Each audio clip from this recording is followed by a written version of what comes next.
سیدنا موسیٰ علیہ السلام نے فرمایا اے فرعون تو اسلام قبول کر لے، اس کے بدلے تیری آخرت تو بہتر ہو ہی جائے گی، اگر دنیا میں بھی تجھے 3 نعمتوں سے نوازا جائے گا۔ اگر تو علل اعلان اس بات کا اقرار کر لے کہ اللہ کے سوا کوئی اور معبود نہیں، اللہ کے سوا کوئی اور خدا نہیں، کوئی اور عبادت کے لائق نہیں، اگر تو اس بات کا علل اعلان اقرار کر لے تو دنیا میں بھی تجھے 3 نعمتوں سے نوازا جائے گا۔ فرعون نے کہا اے موسیٰ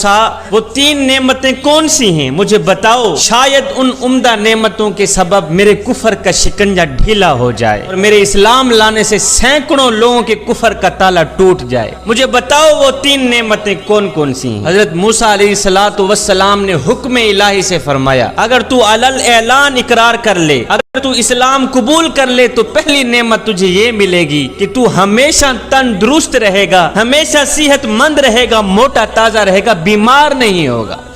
پہلی نعمت تجھے یہ ملے گی۔ دوسری نعمت یہ عطا ہوگی کہ ابھی تو ایک ملک کا بادشاہ ہے لیکن اسلام لانے کے بعد تجھے 2 ملک عطا ہوں گے، یہ ملک تجھے اللہ تعالیٰ سے بغاوت کرنے کی حالت میں ملا ہے، ذرا سوچ اطاعت الہی کی حالت میں کیا کچھ نہیں ملے گا، جس کے فضل نے تجھے تیرے ظلم کی حالت میں اتنا کچھ دیا ہے اس کی وفا کی حالت میں تجھے کیا کچھ نہیں ملے گا۔ اور تیسری نعمت تجھے یہ ملے گی کہ تو ہمیشہ کے لیے جوان رہے گا، بوڑھا نہیں ہوگا، یہاں تک کہ تیرے بال بھی سفید نہیں ہوں گے، کالے ہی رہیں گے۔ سیدنا موسیٰ علیہ السلام کی یہ بات سن کر فرعون کا دل بہت ہی متاثر ہوا، اس نے کہا موسیٰ مجھے تھوڑا ٹائم دو، میں جا کے اپنی اہلیہ سے مشورہ کر لوں۔ اس کے بعد فرعون گھر گیا، اپنی بیوی حضرت آسیہ سلام اللہ علیہا سے اس معاملے میں گفتگو کی تو حضرت آسیہ نے کہا جلدی کرو، اس وعدے پر اگر جان بھی قربان کرنا پڑے تو دیر نہ کرنا۔ اے فرعون جب کھیتی تیار ہو تو کاٹنے میں دیر نہیں کرنی چاہیے، یہ سودا بہت ہی مفید ہے، اب تک جو وقت گزرا ہے بے فائدہ ہی گزرا ہے، تجھے مبارک ہو، خورشید تیرے سر کا تاج ہو، بلندی تیرا مقدر بن جائے۔ اے فرعون سیدنا موسیٰ علیہ السلام نے تجھے یہ آفریں دے کر تیرے برائیوں کی پردہ پوشی کی ہے، تجھ پر احسان کیا۔ اے فرعون موسیٰ علیہ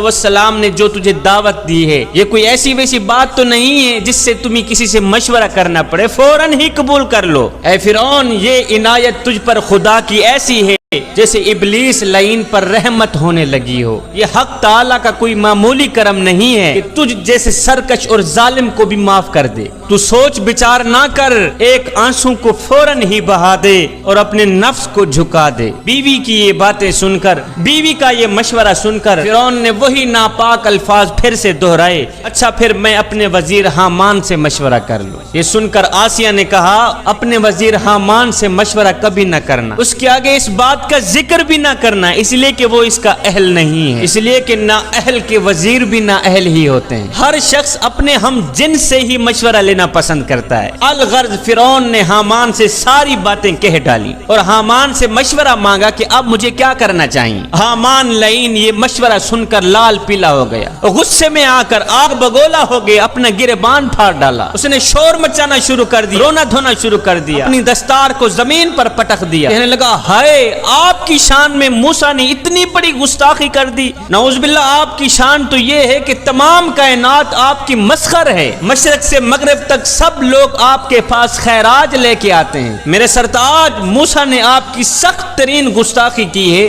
لہٰذا اس کو اس کی سزا دینی چاہیے، آپ تو خود پوری دنیا کے معبود ہیں، پوری دنیا کے خدا ہیں، نعوذ باللہ کیا آپ موسیٰ کی بات مان کر ایک ادنا غلام بننا چاہتے ہیں؟ میرے سرتاج اگر موسیٰ کی بات ہی ماننی ہے، اگر اسلام قبول ہی کرنا ہے تو پہلے مجھے مار ڈالو پھر اسلام قبول کرنا، کم از کم میں آپ کی یہ توہین اپنی آنکھوں سے تو نہ دیکھ سکوں کہ آسمان زمین بن جائے اور خدا بندہ بن جائے۔ حامان ملعون کے مشورے سے فرعون نے قبول اسلام سے انکار کر کے خود کو دائمی رسوائی اور عذاب کے حوالے کر دیا۔ جب فرعون حامان لعین کے بہکاوے میں آ گیا اور موسیٰ علیہ السلام کی دعوت کو ٹھکرا دیا، اسلام قبول نہ کیا، تو موسیٰ علیہ السلام نے فرمایا اے فرعون ہم نے تو بہت ہی سخاوت اور عنایت کی تھی، مگر افسوس صد افسوس یہ گوہر نایاب تیرے مقدر میں ہی نہیں تھا۔ جوانوں، اس واقعے سے ہمیں ایک نصیحت ملتی ہے، وہ یہ ہے کہ انسان کو کبھی بھی کسی نااہل سے مشورہ نہیں کرنا چاہیے۔ مشورہ ہمیشہ اس انسان سے کیا جائے